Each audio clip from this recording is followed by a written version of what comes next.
Today, my friends, I'm ranking every single Star Wars show on a tier list from S to F, S being the best and F being the worst. If you want to see me rank every single Star Wars movie, you can click that link in the description right now to actually go and watch that. But right now, we're ranking every single show. So, starting off with Star Wars Rebels. Now, Star Wars Rebels is an amazing show all around. You get to see Chopper and the best of the Ghost Crew, but we all know Chopper is the best of the Ghost Crew. So, definitely an S tier show, most definitely. Now, what happens at the end when Kanan dies, that is definitely one of the saddest characters' death inside of Star Wars. But all in all, you have these rebels, the Ghost Squadron, who's trying to go and fight the Empire and help the people that are in need and go on, and they actually help in the rebellion, and they actually follow New Hope and all the other shows between. But yeah, Rebels is definitely an amazing show. If you want a show to go watch, definitely go watch Rebels. It is amazing. So definitely an S tier worthy show. Now, the Resistance. We're going to throw that into D tier. Now, the Resistance is about the Colossus.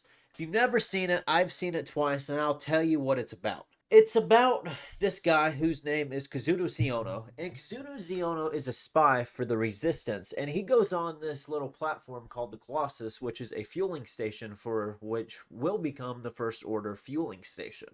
And the whole point in about season 1 is the First Order takes over this Colossus, and Kazuto Xiono is this spy who goes on and tells the Resistance, hey, we need help, but the help doesn't come. So in season 2, he joins the Aces, which is the fighters of the Colossus, who tries to go on and defeat the First Order, which they do succeed in season 2. And Kazuto Xiono stays and flies with the Aces. And yeah, they actually fully do defeat the First Order off the Colossus. And then the First Order goes on, as we've seen in The Last Jedi. Yeah, it takes place between Force Awakens and The Last Jedi. So yeah, it's a decent show for D tier. D stands for decent. So yeah, I guess it's decent. I will say now the Clone Wars, amazing, better than Rebels. It is one of the best animated. Don't even have to explain why Clone Wars is amazing, especially the Ahsoka arc when Ahsoka left the Jedi Order. That arc was amazing. In season 7, we got introduced to my favorite show, which will be coming along in this video. I think we all know what my favorite show is because I have a whole collection of Funko Pop, which is to that show. But yeah, okay, so anyway, we'll go to that. But yeah, the Clone Wars is an amazing show. My favorite arc is probably when Ahsoka left the Order. That had some deep emotion to it. And whenever Pong Krell start killing clones, and Captain Rex had to go on and help to kill him along with Fives. I think Fives was the one that actually killed him. But yeah, amazing show, most definitely.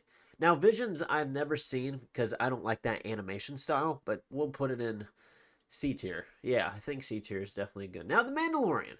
Another S tier show. This is what got Star Wars brought back to life after The Rise of Skywalker was a complete failure. This is what brought Star Wars back to life. Now, The Mandalorian season 1 and 2 were amazing. Season 1 was just him going on a bunch of jobs, and season 2 was him fighting Moff Gideon in the Empire. Because the Empire, guess what? Moff Gideon took Grogu. And you know who came along and saved Grogu was Luke Skywalker. Now, the Luke Skywalker hallway scene in that show was amazing, and it really was. It was definitely high peak Star Wars of all time, which was the Luke Skywalker hallway scene. Goes on to save Grogu and the Mandalorian and everyone on board that cruiser. And that was an amazing time. And then season 3. I don't know why season 3 gets a lot of hate. It's just the Mandalorian and their roots. And season 3 just explains the Mandalorian on how they go on Mandalore and try and take back Mandalore. And then Moff Gideon shows up and tries to take it for himself because there's a lot of Beskar on there. But he actually ends up destroying it. But then Din Djarin and Bo-Katan Kryze goes on and finally kills Moff Gideon and takes back Mandalore, which we will probably see that in the Mandalorian and Grogu movie of next year. Next, Book of Boba Fett. D tier. Not a great show at all. It literally is a Mandalorian Season 2.5. That's what it is. It's literally a Mandalorian Season 2.5. Half of the episodes had Din Djarin in it. It wasn't even about Boba Fett at that point. Boba Fett had 3 episodes to himself, which was explaining how after the Sarlacc pit and how he survived with the Tusken Raiders.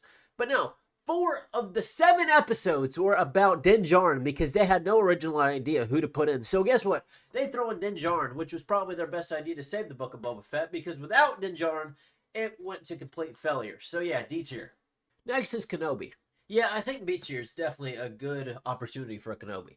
Now, Kenobi is, we get to see Obi-Wan from his weak to very strong point. There's a part where Obi-Wan and Darth Vader duel. In this first part, Obi-Wan is very weak. He's been on Tatooine for, I think, about 5, maybe 10 years at this point. He's been watching over Luke and make sure he's been doing everything right. And now the Inquisitors are after Obi-Wan. But Darth Vader is the main one who is after Obi-Wan as well. And they fight, and Obi-Wan is very weak, and Darth Vader actually goes on and burns Obi-Wan. But then a few episodes, the final episode of that show, is that Obi-Wan gets his strength back and cuts Darth Vader's mask in half, just like how Ahsoka did. And he actually sees that the one he trained, Anakin, is now gone, and Darth Vader took over Anakin Skywalker. Definitely, yeah. It was fairly short. It's the shortest show of Disney Star Wars there is, which is weird. But yeah, Tales of the Jedi, I would throw that in A tier. It tells the stories of Count Dooku and Ahsoka Tano. This actually takes place, which is cool. All of the Ahsoka and how she survived Order 66 is in here. But this is cool on how Kamino was erased, because this shows when Count Dooku entered the archives and went on and deleted Kamino from the archives.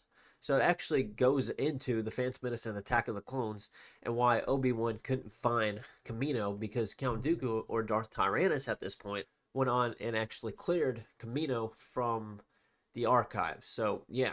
But yeah, this also explained how Ahsoka survived Order 66, because Anakin trained her hard and hard and hard just so she could survive Order 66 on her own, even though Anakin didn't really know that was going to happen.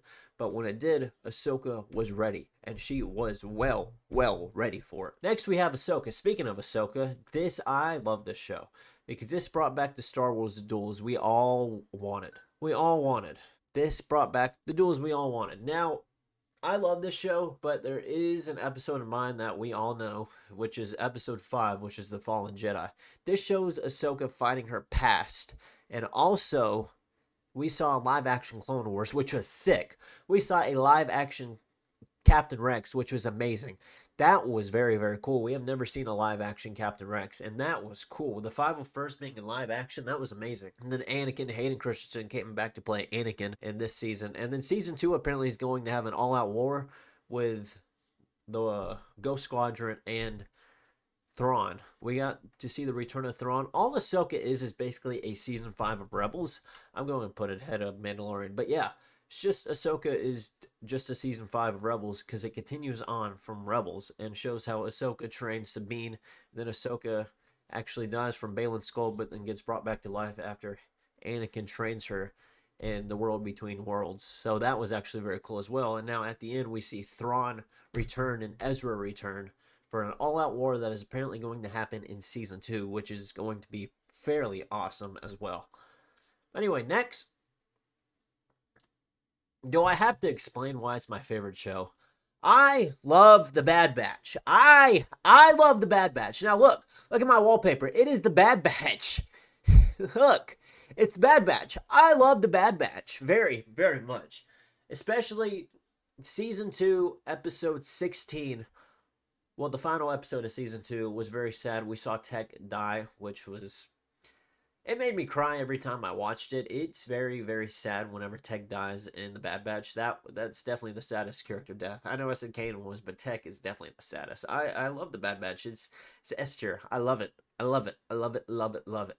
Now, a show I hate is The Acolyte. I would say The Last Jedi is better than The Acolyte. Don't even get me started on why I hate The Acolyte. But it is a terrible, terrible, terrible show. But anyway, Tales of the Empire, C tier. Tales of the Empire tell the story of 2 people of the Empire. We get to see Barriss Offee after Ahsoka got her back from framing her for the Jedi bombing. And then we see Morgan Elsbeth, which was the most random character to tell a story about. But yeah, let's just focus on Barriss Offee. Barriss Offee turns from an Inquisitor back to being good into this great Jedi who helps people during Order 66 and helps kids go on and go get saved from Order 66 because Inquisitors will be after them.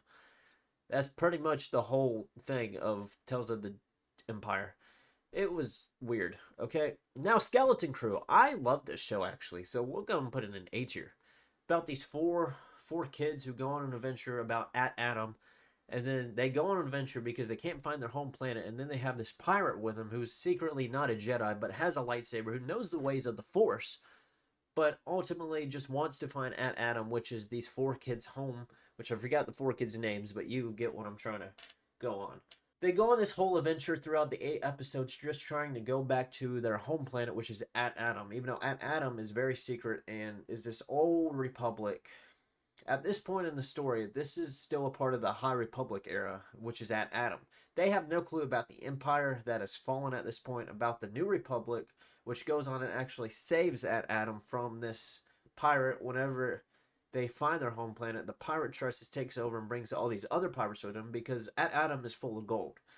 And the Old Republic. At the Old Republic credits are definitely, by I mean Old Republic, I mean the High Republic. High Republic credits are worth so much at this point. So they get these old pirates, but however, in all reality, this pirate loses everything because the New Republic shows up and saves at Adam. But yeah, amazing. Now, I have no clue anything about the show because this show is not canon, so we'll throw it in E tier. So, yeah. Anyway, Andor, a masterpiece of storytelling, especially Season 1 and Season 2 so far, is a masterpiece of storytelling. I'll put it, heck, probably above Ahsoka, but not, I love the Bad Batch, so it's not going to get ahead of that. But yeah, Andor, especially the One Way Out segment, that is some amazing storytelling, and so far in Season 2, besides one point which I can't really talk about in YouTube videos that I don't really get why they introduced in Star Wars. I don't understand why they introduced that segment.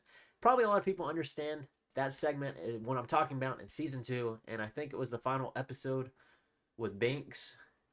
That segment I don't really understand. It's very uncomfortable, and we get to see why the Empire is very, very evil in Season 2. And Season 2 is so far becoming master of storytelling.